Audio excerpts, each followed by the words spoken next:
reconvene from closed session, and there is nothing to report. So with that, we will adjourn the special meeting at 6:04 p.m. And at this time, I would like to call to order the Elk Grove City Council regular meeting.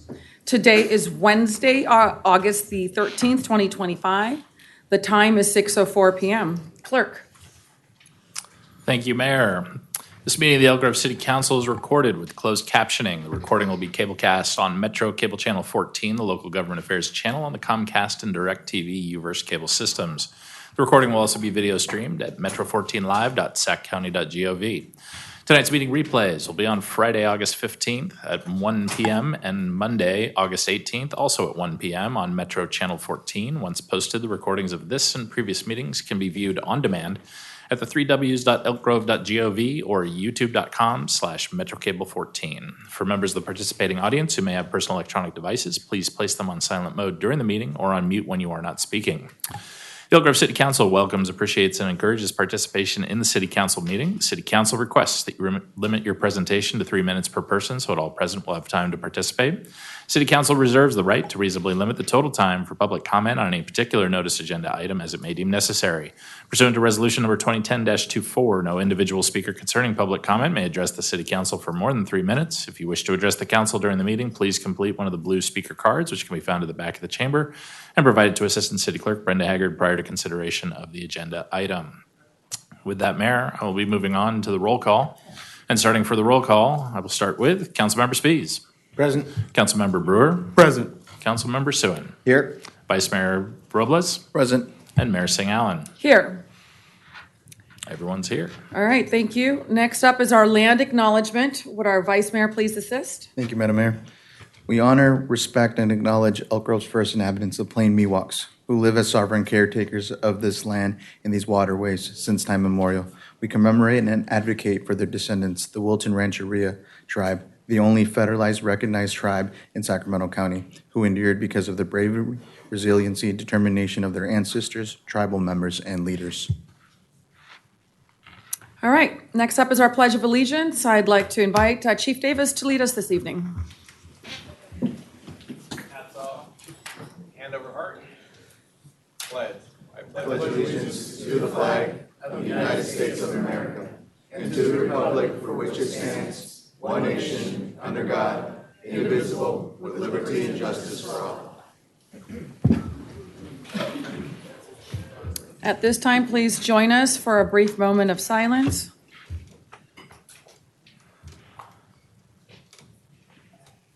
Thank you. Next item, may I get the approval of the agenda? So moved. Second. All those in favor, please say aye. Aye. Thank you. Next item.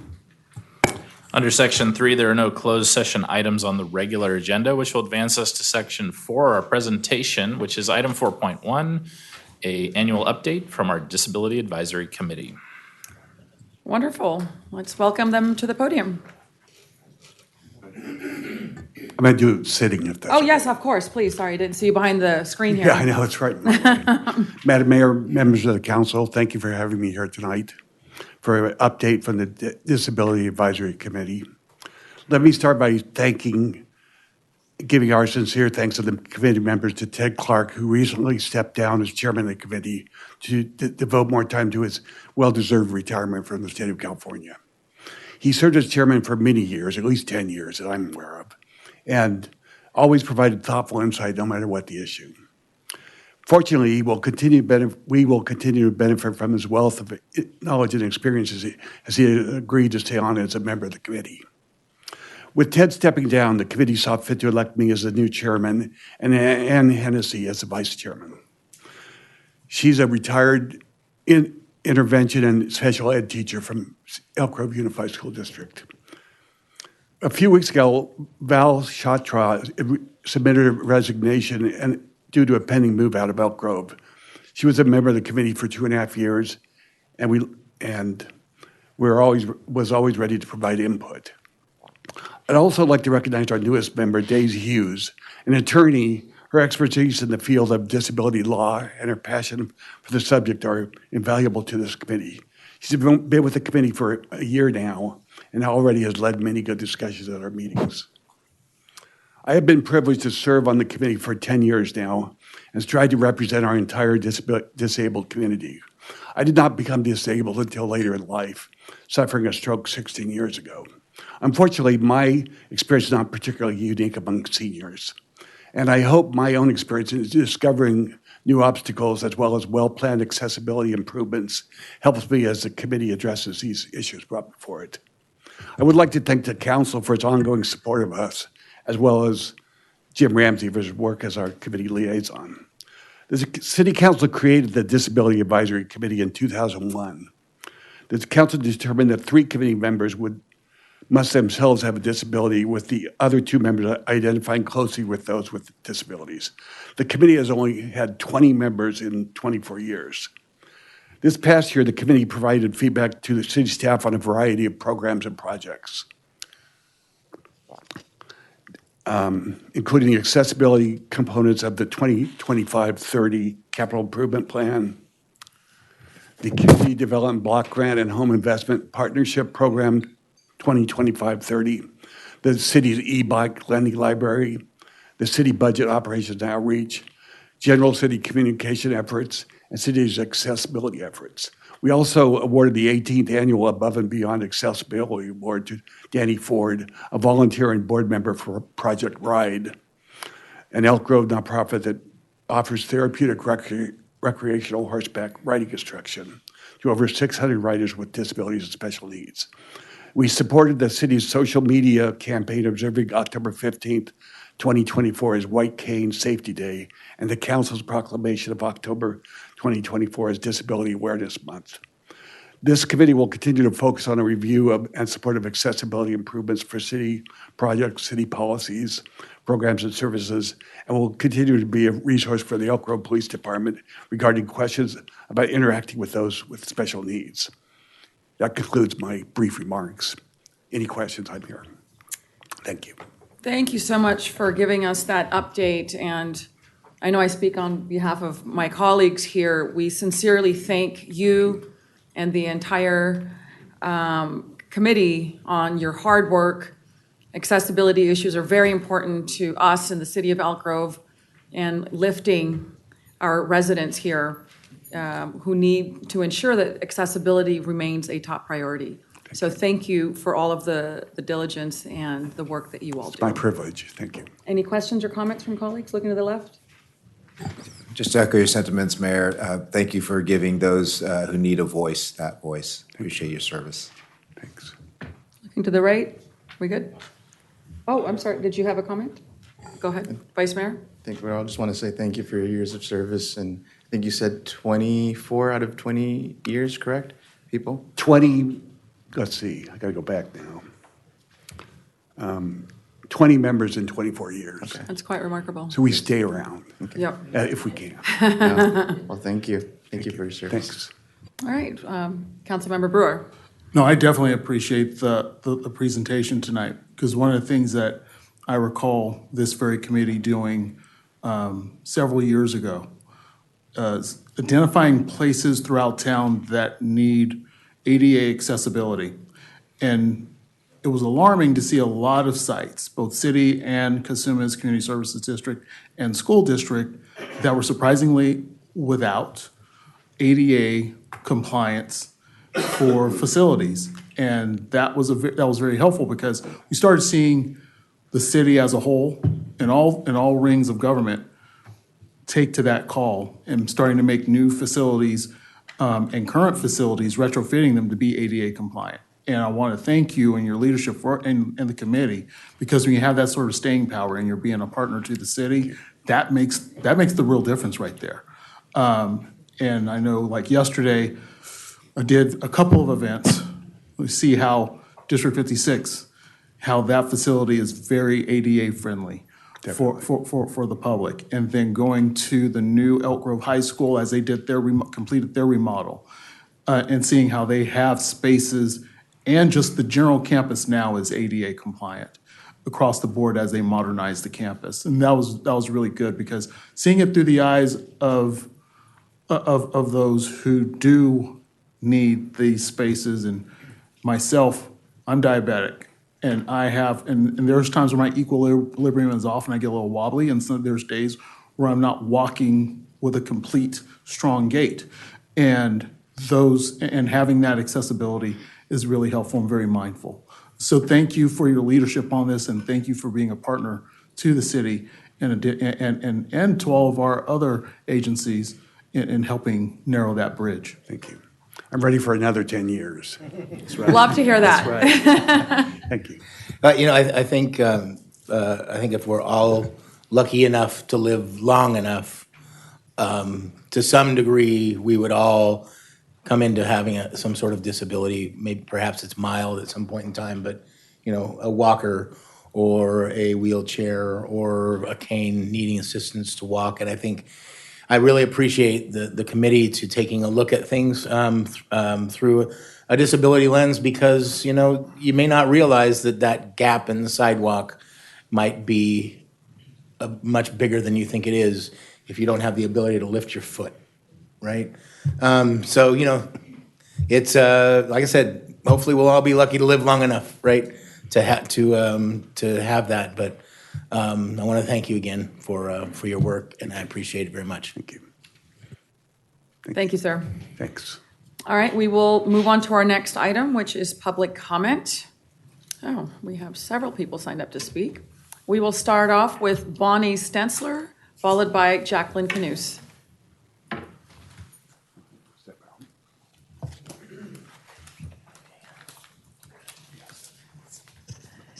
Good evening, Mayor, council members. This will be short but sweet. I was here a couple of weeks ago to invite you all to National Night Out. I'm here tonight to thank you for coming to our National Night Out. We had a great turnout. We appreciate the city staff, the police chief, our residents. We had several new residents there who were very impressed by the relationship we share, and we want to keep that alive and growing. So that is mainly what I'm here to say, that you impress them and we're impressed, goes both ways. So thank you again for being there. It was our pleasure. Thank you. Next up is Jacqueline Canoes, followed by Carlos Zamarripa. I'm happy to know that I'm carrying on that. Thank you. Happy speaking. Good evening, everyone. The City of Elk Grove presented the Spring of 2025 Elk Grove 101 cohort. And I did it. I was lucky to have been able to attend the 8-week program. I am here tonight to, number one, praise Crystal Lord, Love Lazard, and Shandon Hoffmeyer and staff for the amazing job that they did. Having to schedule and school the many city staff, police department, consumness, and District 56 must have been like herding cats, and along with us participants. Crystal and Shandon meshed well together. They kept the sessions and speakers flowing smoothly. They used humor and opportunity for people to meet each other. They gave us time, they gave us games to play, and we got to meet some new friends. We could have listened to them and Jason explain the various departments, having the actual point people meet with the group and took our questions. They are knowledgeable and professional. If they didn't know the answer to maybe one or two questions, that's about, I think that was probably maybe 3 times at the most, but they found out and then got back to us with the answer. Taking a bus tour was educational. Nice, fancy bus. Included were games, interactive projects, and splendid food. The prizes were fun. Jeff knows that the prizes were fun. Number 2 is to thank the city for this opportunity to learn what all the departments accomplish, and it is overwhelming. the job that all of you do. I thought I pretty much knew the city of Elk Grove and what goes on. Shoo! I mean, it's just, unless you go to this course, you just don't know. And hearing directly from those people is really amazing because they can give you their experience. You get to know the personalities. You get a crush on people that are coming in with the nice uniforms. And we got to go on a tour to the recycling place. That was amazing. I didn't know you could go there and get stuff. Number 2 is to thank the city for this opportunity to learn what all the departments accomplish, and repeat. I recommend the council attend this course. I have bragged about it to many Elk Grovians. Again, thank you. Thank you, ma'am. And the food was outstanding. Thank you. All right. I know. Carlos Zamarripa, then Carolyn Suarez.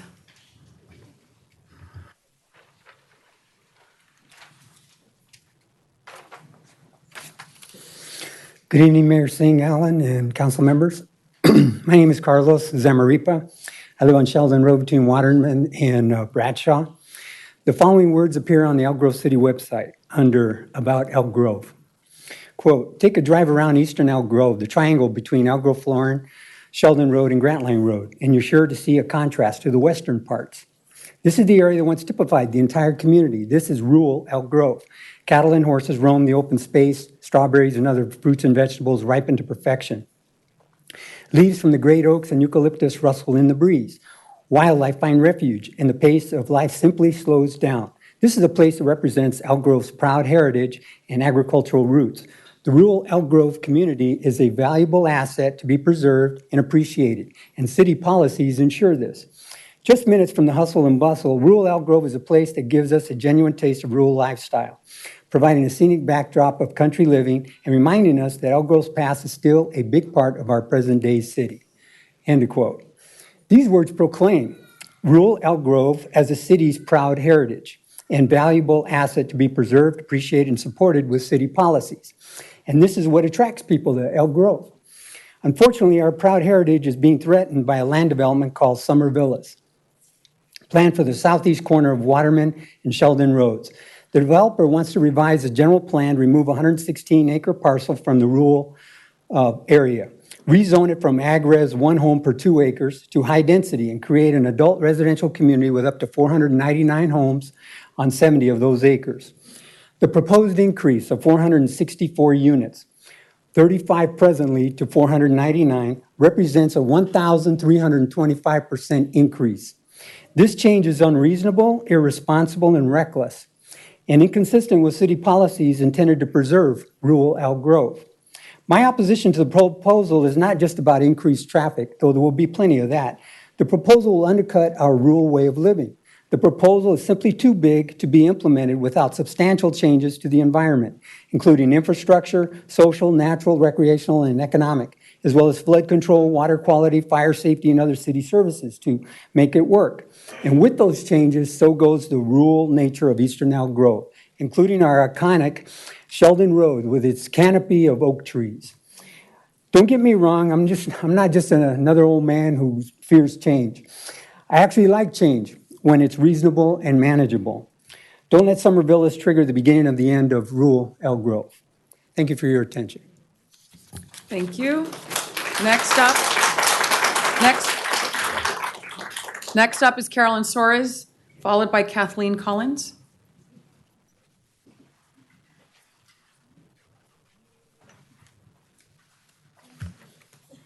Hi there, everyone.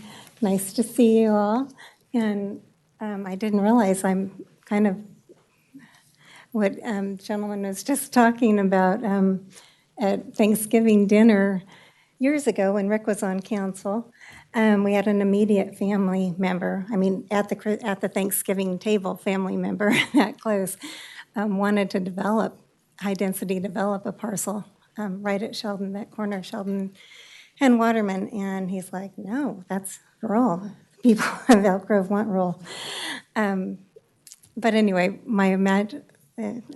I just brought that up. I sent you all some pictures from the Sacramento, that's why I'm talking, I sent you all some pictures from the Sacramento County Fair. And it was all of the FFA and 4-H members that were competing there.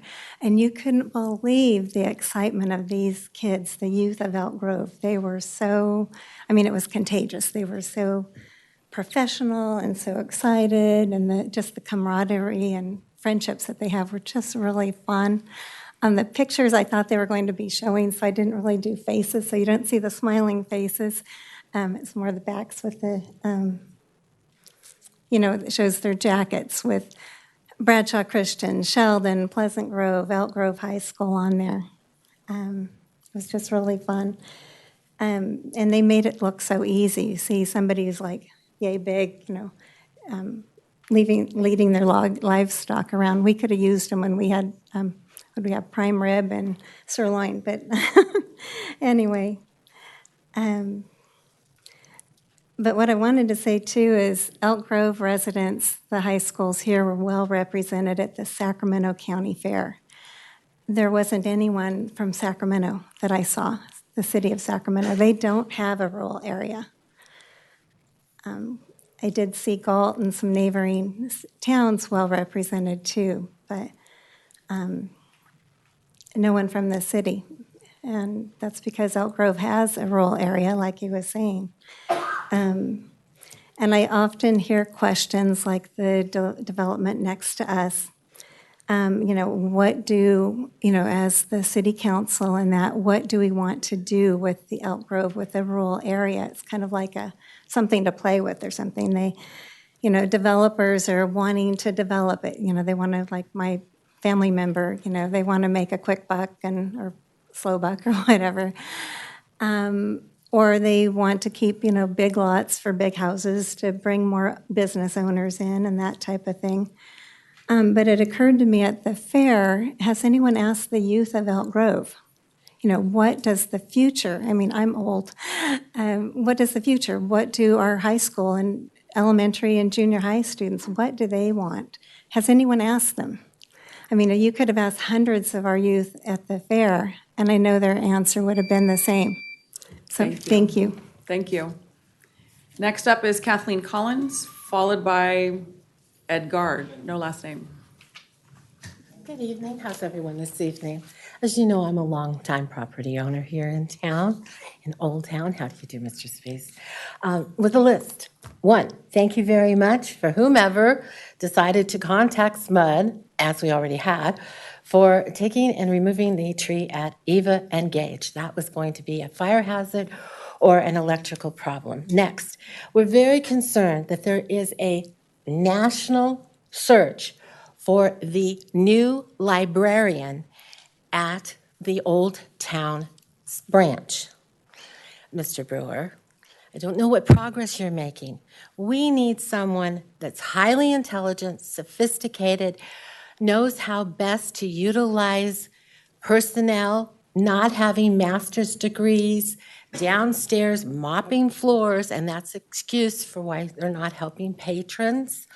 Someone who actually knows what the PDR is, where you can find basic business information, and that the average education since the last census has gone up per household here, I understand. It's at least 1 university degree, often 2, and even more increasingly so, 1 master's degree. It's not research to come in and say, I would like the list of the bestsellers, or I will need information from a prescription. Whomever it is that we have in this new library can really improve the graduation levels of the high schoolers, and hopefully we'll have a library that's like Burlingame, San Mateo, Petaluma, with that kind of internal intelligence, capability, and commitment to positive lifetime learning. Next, I would agree, no on Sheldon and Waterman. Keep our oak trees, please, and low on housing. And I also wanted to speak with you this evening. It disturbs us when we see the city-sponsored, funded, participated, low-income housing that these are being built without covered parking. Often these or those persons' only assets are their automobiles. And in this heat and the weather, there must be some way. If otherwise they wouldn't have 11 companies apply to build one apartment complex. So somewhere in there, it needs to have the protective walls, which are chemicals and temperature, and the covering parking. It will reduce the overall temperature, reduce the energy usage and costs. And I just think that that's something that when standards of Elk Grove, they want to build here, we need to set our standards high. All right, 1, 2, 3, 4, 5. Thank you very much. Have a most pleasant day. Excellent. Thank you. Next up is Edgard, followed by Journey Melton.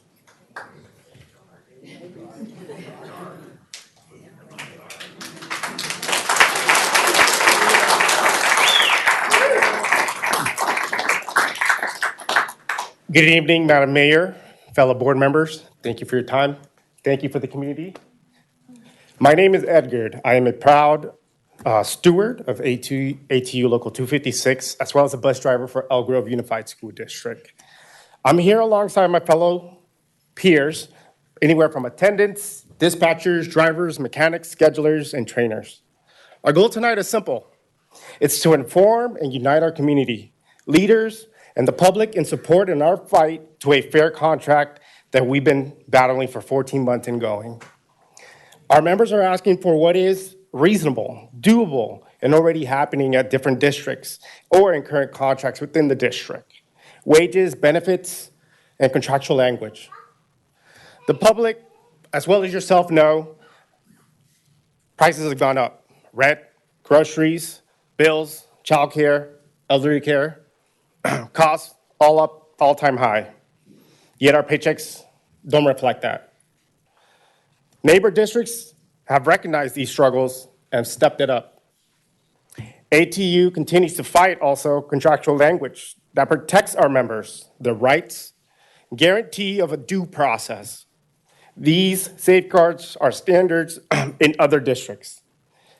LCAP and the district budget report is clear that Elk Grove Unified School District has the resources. The real question is not whether the district can afford to do better, it's whether the district chooses to. So alongside my peers today, I'm asking the city, community leaders to stand with us as we approach our next meeting with the district.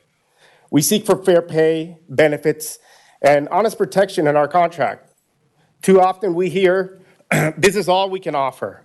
But the reality is, our neighboring districts prove otherwise. Thank you. Thank you. Order, please. Order. Let's limit the cheers, please. We've got, thank you. Next up, Journey Melton? Yes. Yes, you're up. Yes. And then, Crystal McGee-Lee. Yeah. Okay, I'm Journey Melton. I've worked for Elk Grove School District for 16 years. I've been a bus driver for 30, so I've been driving kids that long. I'm here with my work family. All right, thank you. We're here to be seen and to be heard, because we're not really being seen or heard with our school district. If we could all just live on our hearts that are in our job, we'd be rich, but can't do that. I myself am in escrow. I'm going to be signing away my life on a house on Monday on a wing and a prayer, hoping I can afford it. When I started 30 years ago, I was making $9.13. 30 years later, what are we at, 32? I think just under 32. In this economy, we can't do it. We just can't. So I'm here with my people. Thank you. Thank you. Next up is Crystal McGee-Lee, followed by Sylvia Lopez Garcia. Good afternoon, Madam Mayor, Council. You were in my old hometown. Yes, Great Britain. My name is Crystal McGee-Lee. I'm the president and business agent of ATU Local 256, and we're here to introduce ourselves, as you see, and also I'm here so you can see us. As you can see here, we have some issues going on, and this is not in full transparency, I want you to know that the Elk Grove School District Board knows that I'm coming before you because I came before them too. I believe in transparency, and so with that being said, we are having difficulties, and you're wondering, why am I here talking to you when you're like, you're supposed to go in front of the school district. But these drivers and schedules, they take your kids to school. So I'm here before you for support, and they're asking for support. And I know when you say we're in, different times in regards to negotiations that you usually don't put it out in forefront. But if you can see behind me, these drivers have to get up at 4 o'clock in the morning tomorrow. You don't hear ATU 256 coming before you. The reason why is because they put their heads down and they go to work. They service the kids. I know that a lot of times we hear in the public, you hear about the teachers. We understand that the teachers are the heartbeat. But you got to remember the bus drivers, the schedulers, the maintenance, the attendants, those are the veins, those are the arteries. The heart doesn't function without them. And I think that for too long, Elk Grove School District has the mindset of follow the teachers.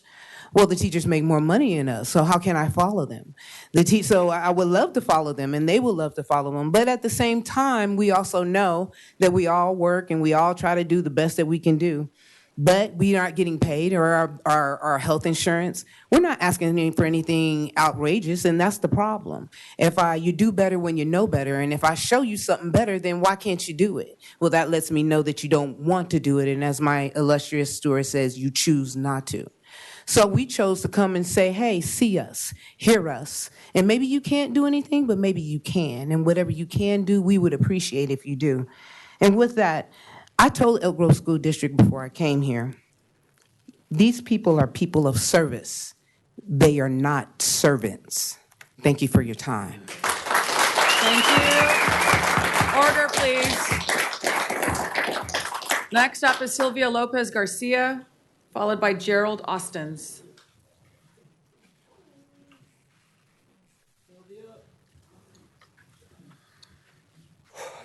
Okay.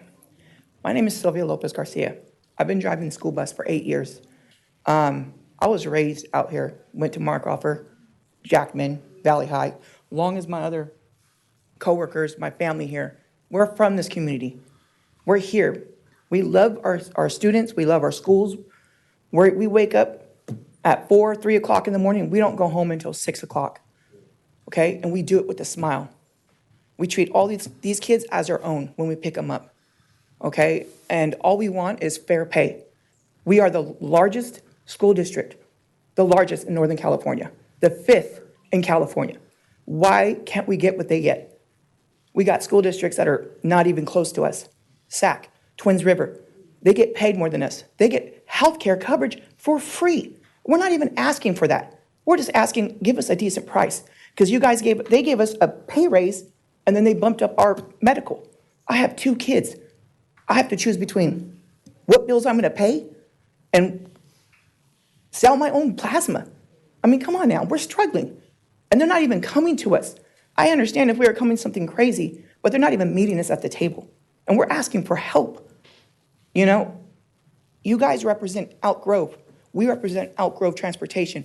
Our mechanics aren't even making close to what they should be making. Nowhere close. Same as in our attendants. Our attendants care for them so we can drive our bus and actually focus on the road. We got attendants running around on the bus, taking care of kids, making sure they're not getting out of their seats, making sure we can get to one place to another safely so there's not an accident, so a child does not get hurt. We got precious cargo, and we're doing it with all our heart, but we're losing people. People are coming in, they're going, oh, I could get offered over here something more. Bye. And then people are calling going, hey, where's the bus? Where's this? Where's that? Why do you have a shortage? Because Elk Grove School District is choosing not to come to the table. They're walking away from the table. They're walking in there going, hey, okay, no, okay, bye. And that's not okay. We just want to be heard. Please, help us out. Thank you. Next up is Gerald Austins. Gerald, followed by Gerald, will be Janda Kulvinder. Good evening to the board and everyone here, my fellow employees. As you can see, we are standing strong. My name is Gerald Alston Sr. I am a bus attendant. I have been one for about 10 years now. And I just want to let you know that I value my job. And I want parents to know when your child is on my watch, he or she is getting the best possible care. Okay, I review the route pages for special notes in determining who he or she is and how I can best assist them, placing safety at the front of my care, which is vitally important when we are working together as a team with a driver. It takes a special person to do this job, so I feel special. They are special. We all are special. Special because disabilities don't discriminate. It affects all cultures. I come to work every day because the importance of stability is vital for our students.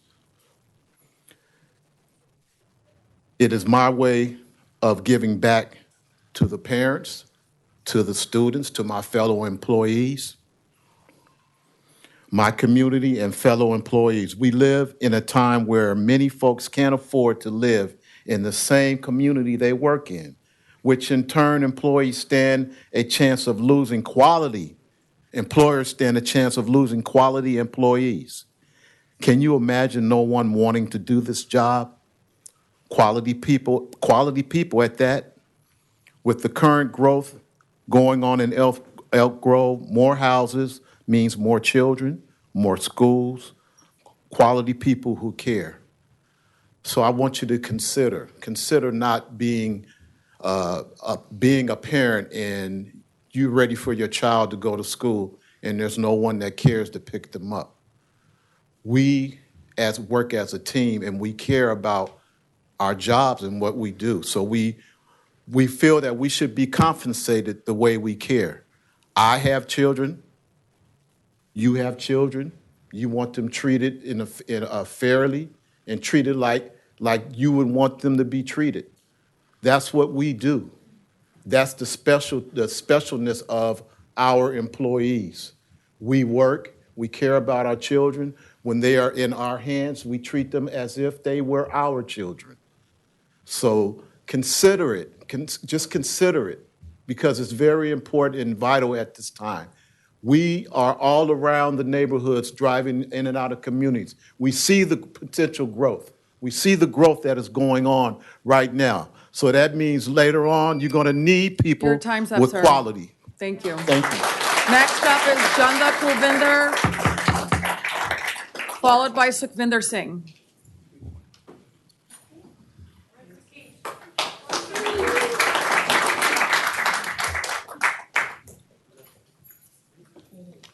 Hi, good evening. My name is Sukhvinder Singh, and I work for the transportation for 5 years. And what I seen is here is I've been left behind because of the pay I am making. Is it not enough? The inflation is coming up. Right now, I am single mother for 3 kids, and I can't survive.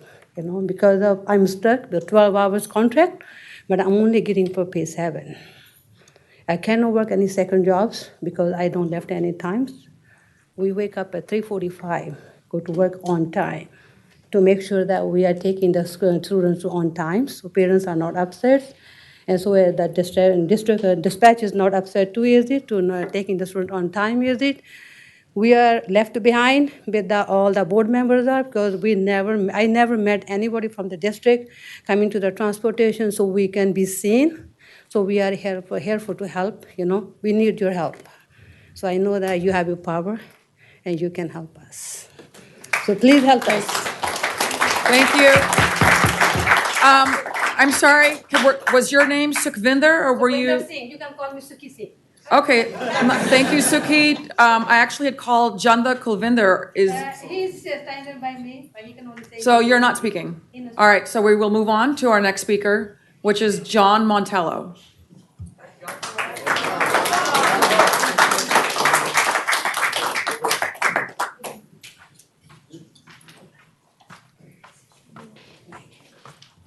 Good evening, Mayor, Council.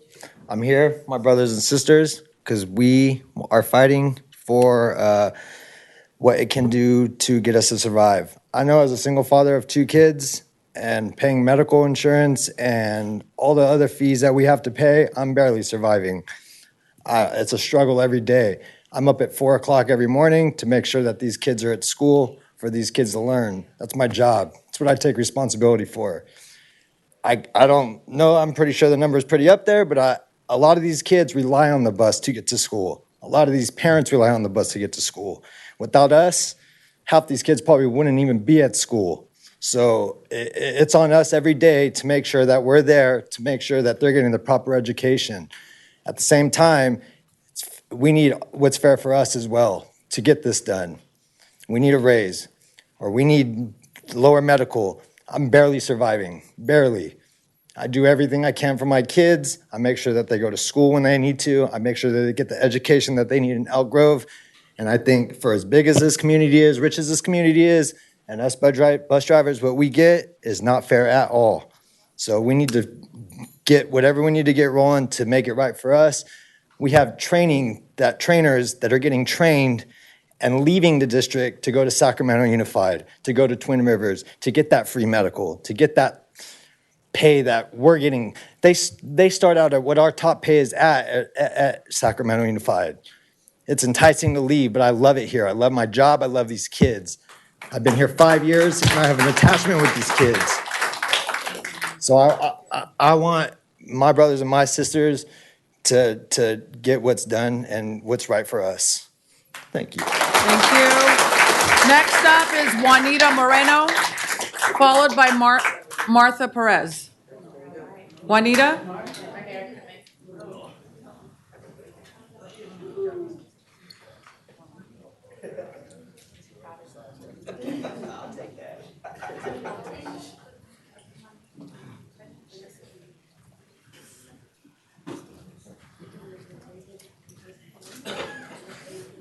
Hello, council and council members. I've been a driver for 24 years, been at the district going on 18. I think that our neighboring school bus drivers are making more than us. I think it's unfair for us. We don't get no retro for our medical. We have to go to Kaiser or whatever medical we have to go and fill out a 5% or 10% discount so we can get through and get our kids in there or us. Me, I hurt myself. I'm on IA. It's hard for me to get around without paying those fees. But because of SIA, I'm covered until my sick leave is run out. I don't know exactly how to speak to you guys. I'm a little nervous. It's okay. But I'm just tired of hearing neighboring districts getting paid more than us, getting free medical, and like he said, our brothers and sisters, we're up at 3 o'clock in the morning. I'm an extra board. So we go from sun up to sundown. We're there all day, putting in 10, 12-hour days. That's right. And only Let's getting paid. hear what she has to say, please. And only getting paid, what, $30, $32? I think we deserve more than that. And with your guys' help, I think you guys can make it possible. You know, you guys make big decisions and you guys can persuade the district to let up on us, give us that free medical, or at least $10.90? That's all we're asking for, and a little bit more raise to survive, especially with the economy going up every year. It's hard to survive. It's hard to pay your rent. I'm a single woman. I pay my rent, my bills. I can't even make it by myself. So thank you for hearing me. Have a good evening. Thank you. Next up is Martha Perez, followed by Hamlata. No last name. Unless that's a last name, I don't know.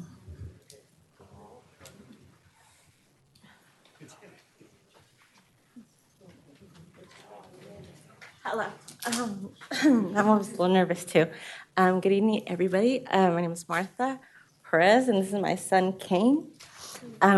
We're asking for your help so you guys can also help persuade our district. I should be at home right now. Tomorrow's the first day of school. I should be at home with him getting ready for school, but I'm not. Instead, I'm over here fighting for fairness because it's not fair. It's not fair that we're not getting what we deserve. We're not asking for much. So please, please, please help us. Thank you. Thank you. Next, our final speaker is Hamblata.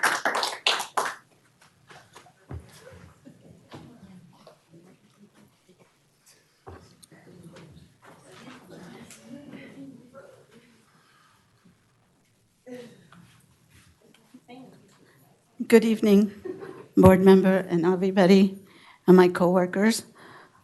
I have been driving for 19 years.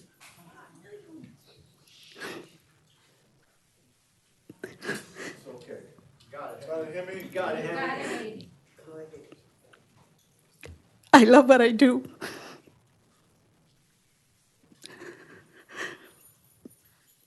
I drive special needs kids most of my driving years.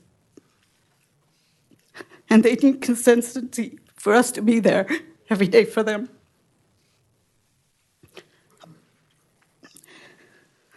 And we just want to be seen and heard. But it's hard to stay where we love it because we can't afford the medical. So that's all I have to say. Thank you. Thank you. I'm going to go ahead and close the public comment opportunity. And I will say this. I don't typically make a comment after public comments because it's a 3-minute sort of a free-for-all. But I feel like in this instance, it's important given the number of speakers on the same subject matter. I see you. I've heard compelling stories, but the city of Elk Grove and us have zero authority in your negotiations with Elk Grove Unified School District. Just as we don't want them interfering with the business that we conduct in our city, we have mutual respect to sort of stay in our lanes. So I encourage you to continue. As frustrating as it may be, I speak as a former school board member. I understand. Please show up at their school board meetings, call the board, and stay engaged, as I'm sure you already have. But please be reminded, we cannot assist in your negotiations, but I wish you all the best of luck. Thank you. Okay? So I'll give maybe a couple of minutes, unless you all want to indulge and stay for the rest of the meeting. You're more than welcome. But we're going to go ahead and move on to the rest of the business for this evening, which is our next item, which is our city manager's report. But let's just give 1 minute so that we're not overpowered by any noise.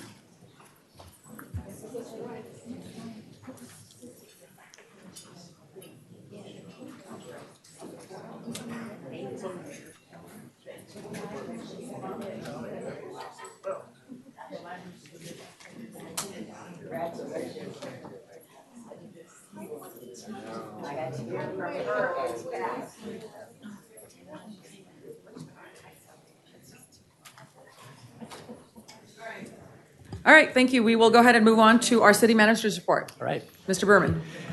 Good evening, Madam Mayor, Vice Mayor, members of the City Council, Jason Behrmann, your city manager. Several items to report on this evening. First of all, from a highly competitive review process, the Economic Development Department has announced that 9 startups advancing to the finals of the 2025 Pitch Elk Grove competition. Companies represented some of the most promising early stage ventures in the Sacramento region will vie for a share of $20,000 in prize money during the live pitch event, which is Thursday, September 4th at District 56. It's a free event. It can be registered at elkgrove.gov/pitchelkgrove. The city is taking the next step in addressing homelessness by planning for a permanent year-round shelter. Staff is working with our consultant to host a 3-part community meeting series to help shape the vision for the future homeless shelter. These meetings are a chance for residents to share feedback, ask questions, and help guide the shelter's design and services. To be clear, these meetings are not to determine the site's location. We'll ask for input on potential shelter sites later this fall and into next year. These meetings instead will focus on a different part of the process, from big picture ideas to early design concepts. The first meeting will be held on Wednesday, August 20th from 5:30 to 7 at Elk Grove Library. Additional meetings are scheduled on September 6th and September 7th. More information is available on the city's website. Encourage residents to come out to our Elk Grove Aquatic Center this Friday, August 15th, for the next Fridays in the Grove, which is a dive-in movie. Disney's Moana will be shown on the big screen under the stars. Doors open at 4 o'clock. Rec swim rates apply. Ages 5 and up, $8, 2 to 4, $5, and under 2 is free. The city is seeking input on 2 important documents. The first, the comment period for the draft climate compass, an update to the 2019 Climate Action Plan, closes on August 15th. Members can review and submit feedback on our website. Also available for public comment through August 31st is the Inclusive Community Participation Framework, aimed at improving how the city engages with its residents. Again, more information about both of these opportunities is available on our website. SAC-RT will be hosting the 5th in a series of transit idea exchange workshops on Tuesday, August 19th from 6 to 7:30 p.m. at District 56. This meeting will focus on how transit shapes our daily lives and will help to design future of mobility in our region. RSVPs are requested by emailing marketing@sacrt.com. And finally, the regular city council meeting scheduled on August 27th will be canceled due to the anticipated lack of quorum. A majority of the council members will be out of town. The next regularly scheduled city council meeting is planned for Wednesday, September 10th. And that concludes my report. I'm happy to answer any questions that the council might have. Thank you for that report. Any questions or comments? Seeing none, we will move on to our next item, is our consent calendar. At this time, I will go ahead and open up the public comment opportunity. I have one person signed up for item 7.12. Trolls, how are you? Good evening, Mayor, members of the council. I will make it very brief. Charles Adrian, the Executive Vice President for the Greater Sacramento Economic Council. We are part of this evening's consent calendar, and I'm just here to share our appreciation for the partnership and for the city of Elk Grove being not just a participant, really a leader in the regional coalition that we have around economic development at GSEC. We have really enjoyed and continue to enjoy working with your team. Just heard about Pitch Elk Grove. We look forward to the event very soon. And look forward to another fantastic year working with City Manager Behrmann and Daryl Doan and his excellent economic development team. So thank you again, and really, really appreciate everything you do for the region and leadership that Elk Grove is presenting to us. Thank you. Thank you. Thanks for being here, Trolls. There is no other speaker for consent, so I'll go ahead and close the public comment opportunity and look for a motion to approve. So moved. Second. All those in favor, please say aye. Aye. All righty. And we are on to our next item,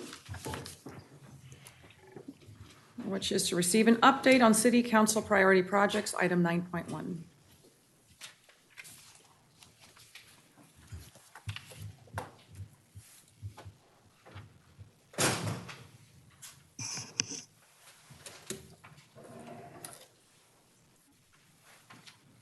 Awesome. Good evening, Mayor and Council members. I am Aishwarya Kumar. I am a Senior Management Analyst in the City Manager's Office. Very pleased to be here to share some amazing updates about the priority projects.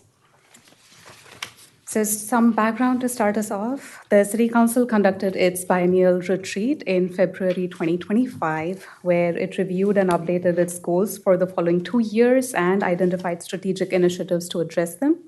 The City Council adopted its mission, vision, goals, and priority projects at its April 2025 meeting. To implement the mission, vision, goals, the Council identified projects that have been deemed as high priority. So we'll jump into the next slide.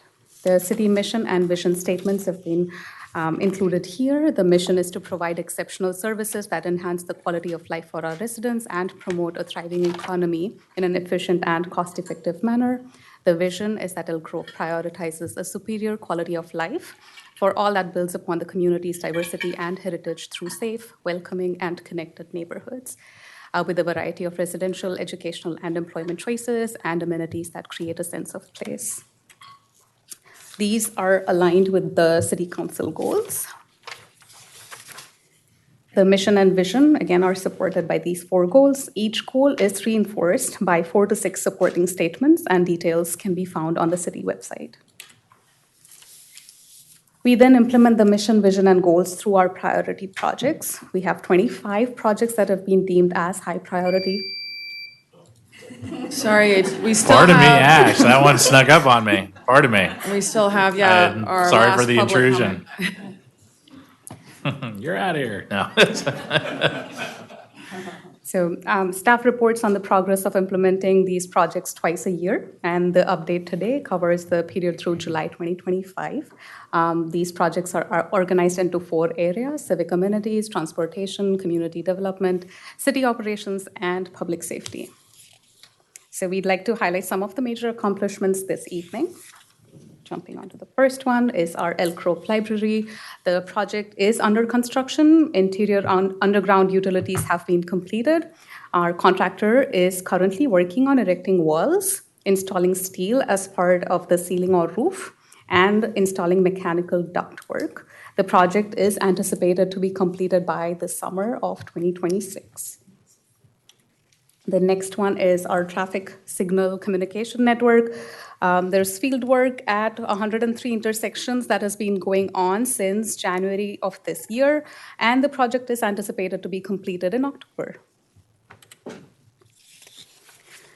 The light rail extension to Elk Grove, the alignment, visions for the station areas, ridership projections, and traffic analysis are almost complete. Public outreach is anticipated in the next few weeks, with plan adoption in spring 2026. Of course, the Project Elevate, a super exciting project. In June 2025, the council approved purchase and sale agreement with CenterCal Properties. Over the next several months, the site design and architecture will be refined, and CenterCal will submit a formal application for project approval. Our permanent homeless shelter, and you'll hear more details from Ms. Bontrager soon. In June 2025, the City Council approved a contract with NJA Architecture for conceptual planning and site selection for the new shelter. Phase 1 of the public outreach is planned for next week. The next item is our school resource officer partnership. This item is being marked as complete, as a new 3-year agreement with EGUSD was executed beginning the 25-26 school year through 2027-2028 school year for 3 full-time school resource officers. Another project that is being marked as complete is our police department campus renovation and expansion project.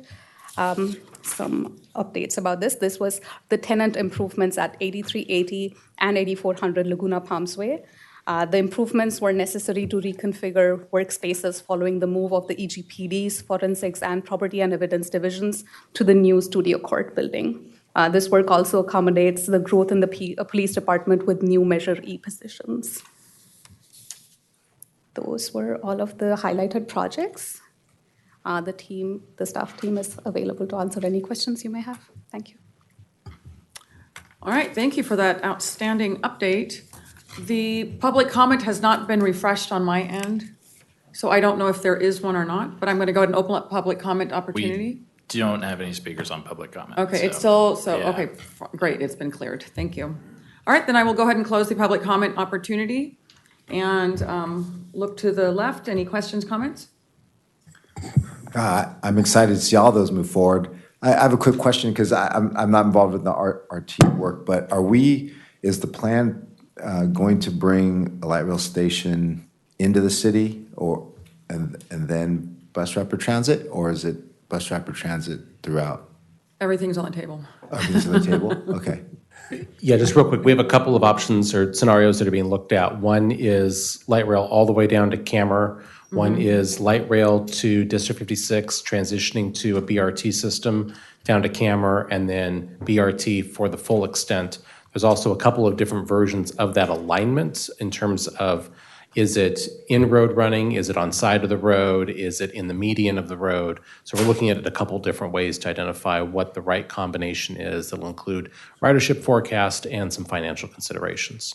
And I understand correctly, you have light rail going at least to District 56. Is that what I heard? There are two options that have light rail going to D56. There is one option that looks at BRT for the totality of the system.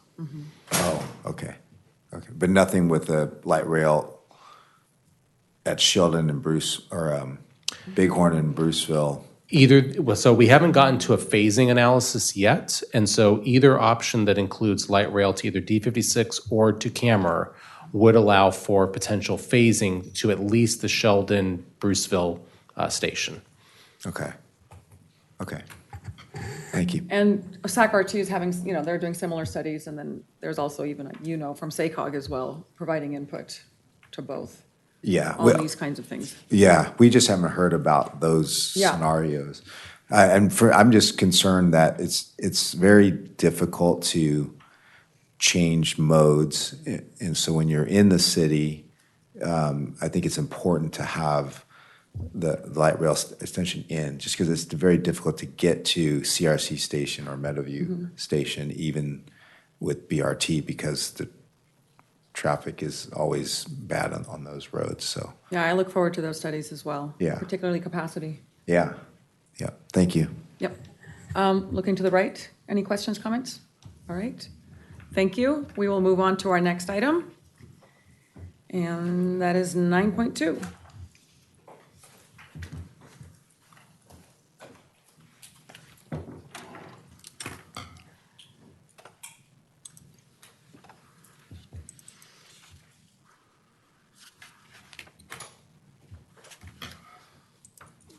All right, good evening, Mayor and Council members. I'm Sarah Bontrager, your Housing and Public Services Manager.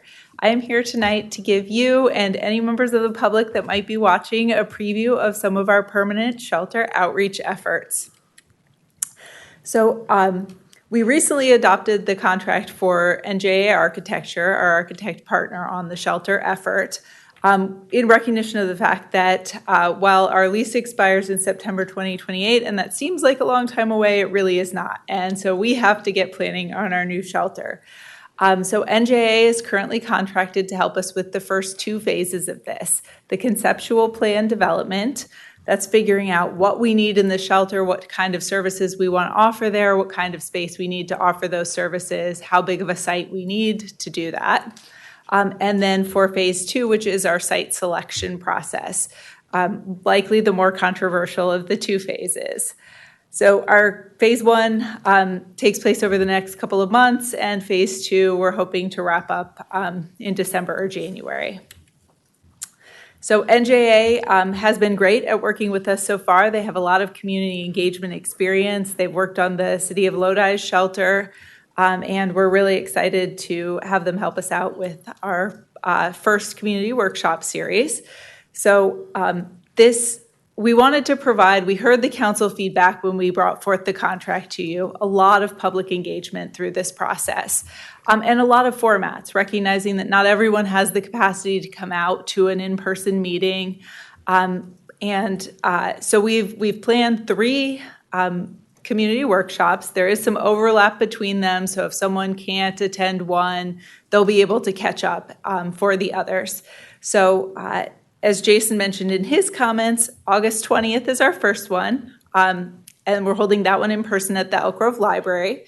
And then we have a community conversation that's a virtual meeting on September 6th, which is a Saturday, so hopefully people can join us for that. And then the third one, kind of getting some more specific feedback, imagining the space on September 17th at District 56. So we intend to try and move the locations around so that we can give the most folks an opportunity to participate. The first meeting, the one that's at Elk Grove Library next week, is an open house format with theme stations. Sort of like what we did for our workshops around the shelter, the year-round shelter that's open now. Giving folks the opportunity to weigh in on different topics, safety and security, what kind of services they want to see, what they want to see in terms of like population served, and get some feedback from them on the overarching design aesthetic. We are looking at something that will be welcoming and calming, but there are many ways to get there, both from the exterior perspective and an interior perspective. So we want to get some community feedback on what folks like and don't like. And then we'll move into our second meeting, the community conversation, which will build off that first meeting, but also provide an opportunity for folks to continue to weigh in on some of the aesthetics and the look and feel of the shelter. For that, in our online format, we're hoping to have a really engaging meeting with some live polling, some breakout sessions, and interactive comment options. And then we'll take that feedback and roll into the third meeting where we'll have a little bit more defined set of spaces and get folks feedback on the conceptual plan, so a diagram of how the building might be laid out, what spaces will be included there, and what we call mood boards, some examples of ways that the design aesthetic could look to kind of do that final check, are we headed in the right direction there? You can see on the slides here, there are some examples that we'll be using at this first meeting of things that we're hoping to get people to put green and red dots on to indicate what they like or don't like about various photos so that we can use that to guide the design. So we know that not everyone will be able to join us for those meetings. And so we wanted to provide some opportunity for folks who can't to still provide their feedback. So we have a community survey that's open through September 20th. And then we also know that, our community is one aspect of collecting feedback on the shelter, but we also have stakeholders. And so NJA has been working with some of our shelter providers in the region, both the one that we currently use, the Gathering Inn, and 9 others that run shelters in our area, to get their feedback on what makes a good shelter, what do they like about the shelters they have, what do they not like about the shelters that they have that we could address in a effective way in ours. So they've completed 9, they have 1 scheduled for next week. And then we want to get meaningful experience from the people who will actually use the shelter. So NJA will be doing some interviews with folks who are currently in our shelter or folks who have moved out of our shelter into housing to find out kind of what went well with their experience, what do they wish had been different, maybe what would have made them feel more comfortable staying if they didn't stay in the shelter very long, and give us that kind of firsthand experience of what it's like to be in the shelter. So we have tried to really get the word out on these community meetings, and we'll continue to do so for our next phase community meetings as well. We have a website across the street. If you took a look at the sign, the meetings are there. We've done a lot of social media stuff, the usual Facebook, Instagram, Nextdoor. This time we actually did a post on Reddit too, so trying a few new methods. And we will have an article in the city's September-October newsletter as well. So we know folks are going to be interested in the sites. In fact, some of the comments on the social media that we have posted are along the lines of, where's the shelter going to go? The phase 1 meetings are not for discussing the site selection. What we are planning for phase 2, using the conceptual design information that we have from the first phase, is to look at what sites could be feasible for it and narrow it down to about 10 sites that we can do some further evaluation on. We would like the community to have an opportunity to weigh in the second phase on what they feel is important and how we might score the sites when we're comparing them against one another.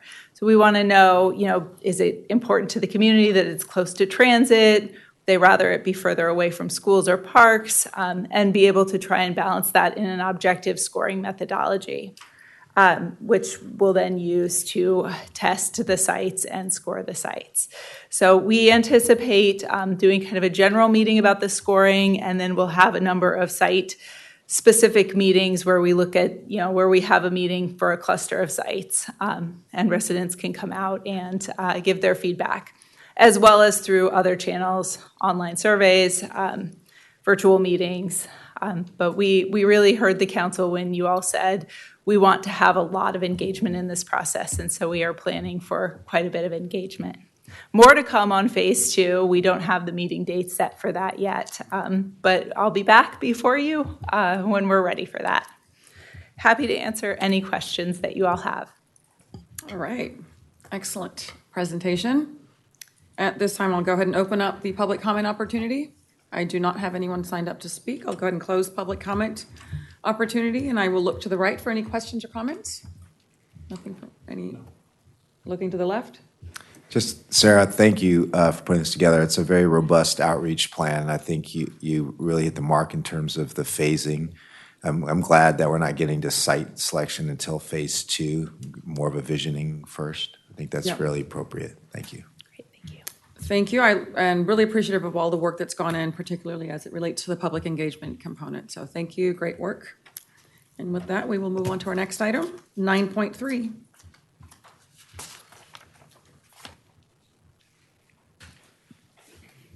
Consider resolutions declaring intention to add territory to future annexation areas of Community Facilities District, number 2003-2, Police Services, and add territory to future annexation area of Community Facilities District, number 2006-1, Maintenance Services. Welcome.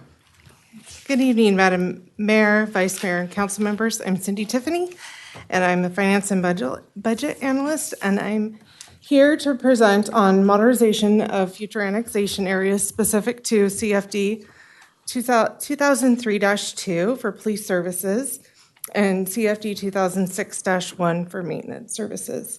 Also here tonight with us is our consultant, Dave Fama from Jones Hall, who helped us with this process.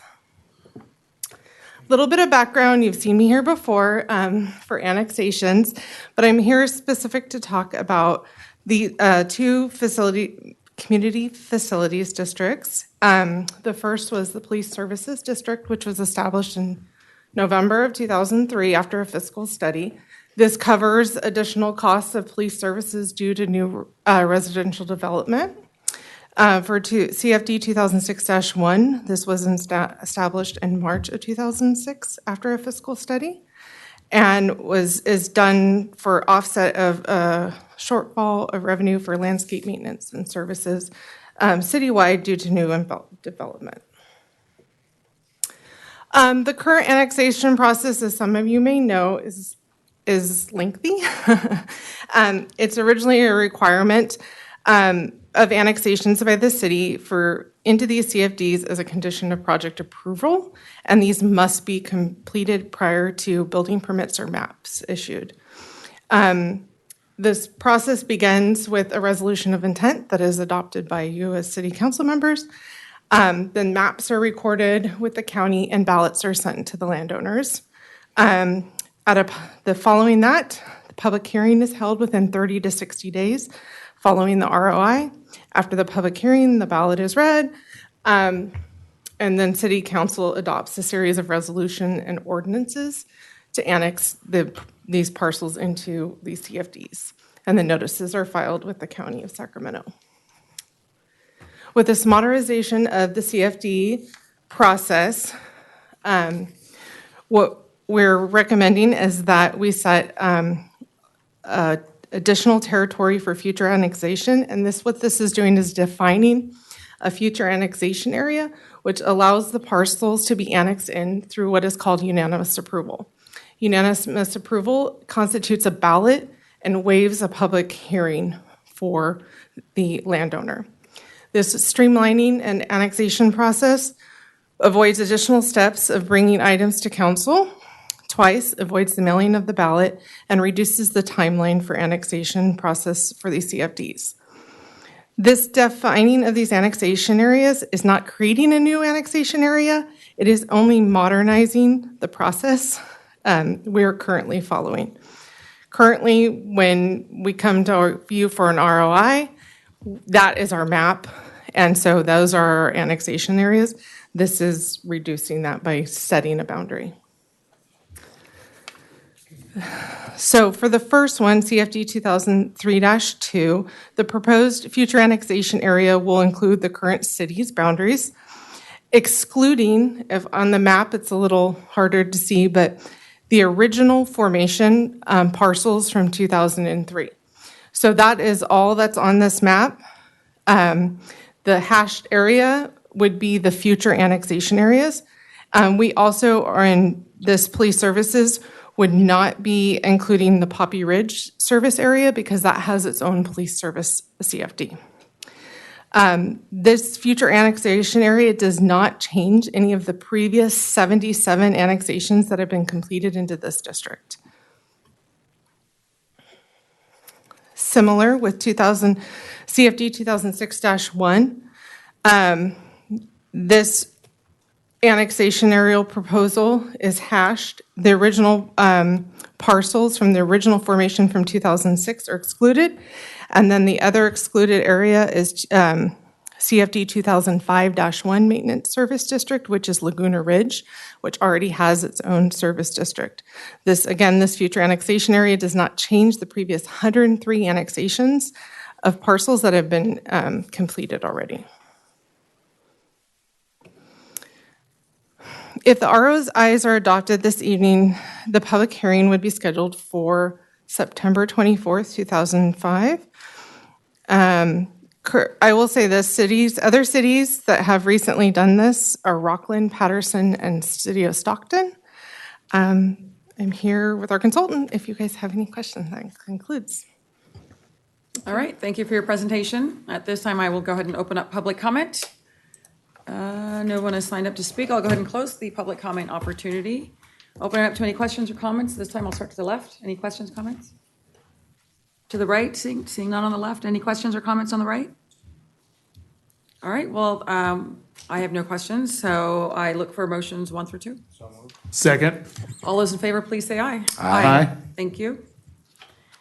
Let's see, next item, 10. Comments, future agenda items and reports. Councilmember Spies, anything to report? With my report? Councilmember Brewer? Nothing to report. Councilmember Suen? We just had our SAC sewer meeting today. Nothing to, Vice Mayor and I, nothing to report. Vice Mayor Robles? Nothing to report. We had SAC RT, STA tomorrow. And with that, we will go ahead and adjourn at 7:20 p.m. Thank you, everyone. Have a good evening.